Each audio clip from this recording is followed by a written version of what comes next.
నంద్యాల ఉంది. హ్మ్. నంద్యాలలో Ashok garu 2019కి 1½ year back election అవును. జరిగింది. అవును.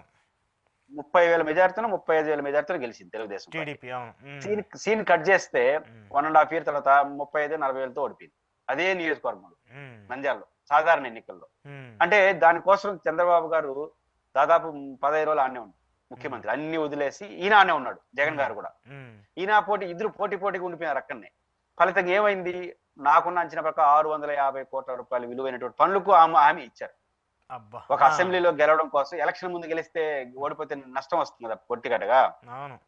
కాబట్టి ₹650,00,00,000 హామీలిచ్చారు. హ్మ్. దాంట్లో ఎంత అమలైందో పక్కన పెడదాం. హ్మ్. ఇప్పుడు 11 చోట్ల వైసీపీని ఓడించాలని టార్గెట్ వస్తుంది కదా! అధికార పార్టీకి. హ్మ్.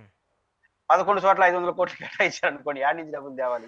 ఆర్థికంగా ఇబ్బందే. అన్నిటి పరంగా ఇబ్బందే. ఆ! టార్గెట్ జేస్తారు. హ్మ్. ఈళ్ళకి ఇబ్బందే. వైసీపీ కూడా 11 గెలవకపోతే ఇంక అయిపోయింది వైసీపీ అనే వాతావరణం వస్తుంది హ్మ్. అనేది ఈళ్ళ బాధ. హ్మ్. 11 గాని కొట్టామంటే జగన్ బాగా ఇప్పుడే కొట్టేస్తే మానసికంగా దెబ్బతింటాడని వాళ్ళు దీంట్లో పడిపోతే రాష్ట్రాన్ని వదిలేయాల్సొస్తుంది. అవును. హ్మ్.